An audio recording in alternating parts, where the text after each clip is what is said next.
still there. And then Crimea in 2013 and Eastern Ukraine. And you know, Ukraine used to be a nuclear armed state. They got rid of their nuclear weapons because we said that if anybody attacked them, we would take care of it. Someone attacked them, did we take care of it? No. Will we even give them offensive weapons? No. Now, what does that tell other people around the world when they look at us, when we have alliances with them? If we just walk away from our word like that, you know, that's something that really has to be addressed seriously. And as far as Putin is concerned, you know, what is his big stick? It is oil, it is energy. And he's made Europe dependent on him for energy. Well, guess who has more energy than he does? We do. Okay, so what we have to do is abolish our energy export rules that were put in place in the 70s when we did have a crisis. We don't need those anymore. And we have the ability to liquefy natural gas now, which means it can be exported, and we can make Europe and other parts of the world dependent on us for energy and put Putin back in his little box. And that's what we need to be thinking about, proactive rather than reactive foreign policy. There's a lot more, but I want to get to another question. Good. Dr. Carson, I am so looking forward to the debates and all of that heating up in the next year and a half. But I am also very concerned about the potential for deep disruption in our country, in our society. The possibility of not an ISIS attack, but a coordinated, multiple attacks, yes, which I think they're planning, and maybe knocking out power grid. Mm-hmm. Maybe it's a big EMP bomb. And then there is the currency issue that it will collapse, a very high possibility. You're absolutely right. And then there is the New World Order forces that are very in the background. Yes. And my question is this: do you think we will make it to the next election? Well, the reason I would say yes to that question is because of God. And there are a lot of God-fearing Christians here. That's the only reason, though. You know, you mentioned a couple of things that are very concerning. You know, our financial situation. You know, we have an $18.4 trillion national debt. To pay back $18 trillion at a rate of $10 million a day, 365 days a year, would take over 5,000 years. And that's what we're putting on the back of our young people. That's the good news, okay? Because the fiscal gap is getting wider each year. The fiscal gap, we don't put it on paper. And so you don't get to hear about it. But it's what our federal government owes in terms of Social Security, in terms of Medicare, in terms of departmental expenses, all of these things, versus the receipts from taxes and other sources of revenue. And that gap is getting wider each year. Right now it stands at $211 trillion. That is unsustainable. And we're going to kill ourselves with that if we don't do something about it in the relatively near future. The last thing we can afford to be doing, and I'm a very compassionate person, is bringing people in here from south of the border and paying for them too. You know, all that is doing is exploding that gap, and we simply cannot do it because it will destroy us. And one of the first things that's going to have to be done in 2017 is addressing that issue. And some of the other things, I could talk all day about, you know, terrorist attacks and the things that they could do, but they might hear me, so I don't want them to get any ideas.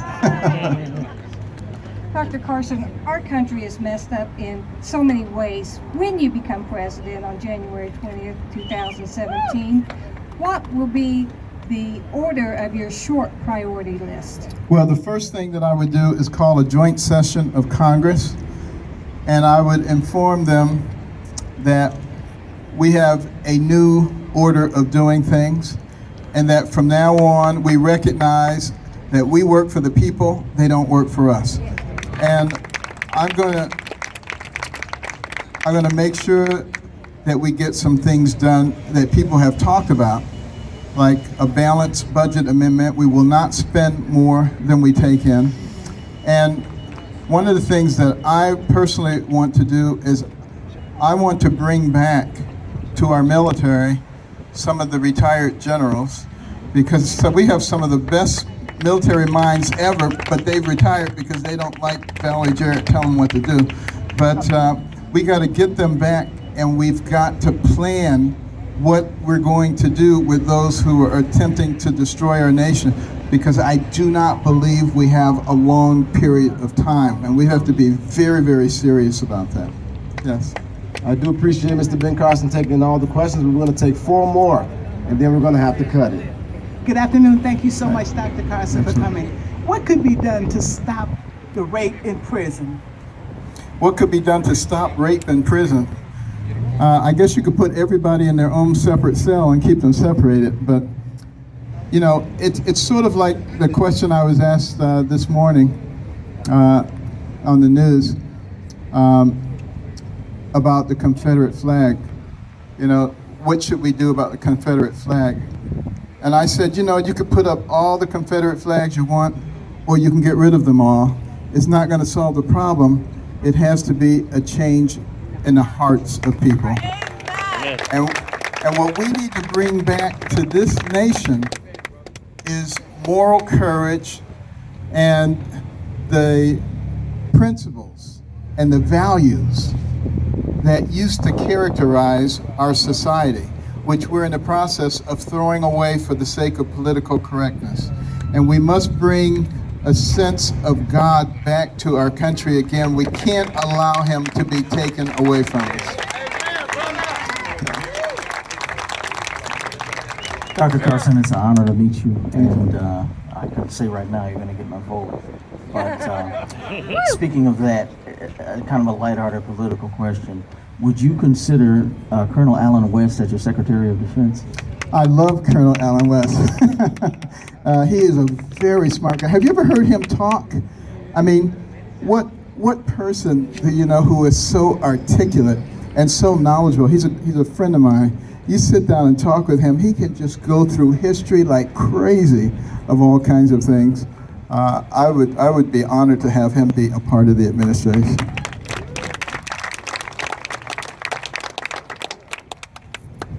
I don't want to be selfish, but I never had a photo with a president before. Is it possible? Go for it. Go for it. Hey, it's okay with me. If you can get through these guys, it's good. Okay, well, basically, I think the best question was saved for last, okay? The reason why I'm here, of course, is for the fathers, but it's also for Project Hood. What are you going to do if you become president? What he done sat on the rooftop, he done did, you know, pretty much everything to help this. What are you gonna do for here? This parking lot, this church, this community. I'm glad you asked that. Here, right now. I'm glad you asked that question. Now, I answered it peripherally already, but basically, what you have to understand, and I tell everybody the same thing, so I don't change my message because I'm in front of one audience versus a different audience, okay? If you look at the war on poverty in this country that has been conducted since the 60s, we have spent $19 trillion. What have we gotten? 10 times more people on food stamps, more poverty and welfare and out-of-wedlock births and crime and incarceration. Everything that was supposed to get better is not only worse, it's much worse. That is not the answer.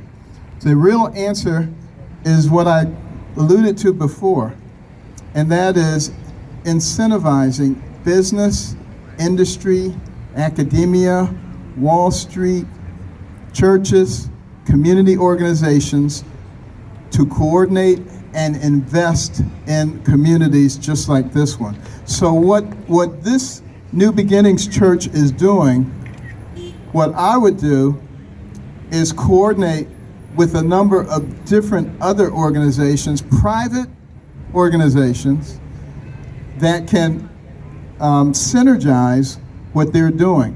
Because the thing that will work in this country is people having relationships with other people. It's the relationships that fix things. It's not throwing arbitrary money at things. And we are our brother's keepers. And we will do everything in the government to facilitate the private sector taking care of each other and let the government take care of what the government is supposed to do. I think that's the kind of thing that will have a profound effect on this country. And there are a number of things that the government can do to facilitate private industry without getting involved itself, because one of the things that I've discovered as I've gone to Washington and I've lifted the hood of the engine and looked underneath, you want to slam it right back down. There is just so many relationships, corruption, special interest groups, waste, and graft, and the American people deserve better than that. And they deserve a government that works like a well-run business, not an inefficient behemoth. And by fixing that, believe me, there will be so much revenue for communities all over the country for things that we wish to do, and without jeopardizing the future of the next generation. And that is such an important thing for us to keep in mind.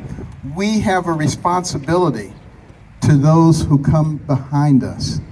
Having grown up in Detroit, I'm very sensitive to this, because Detroit was once the most prosperous city in America, if not the world. And we stopped paying attention to those who were coming behind us. We start kicking the can down the road, and now it became the biggest bankruptcy in America. The same thing will happen to our country. The Lord is giving us a warning, a harbinger. We need to pay attention. Thank you very much.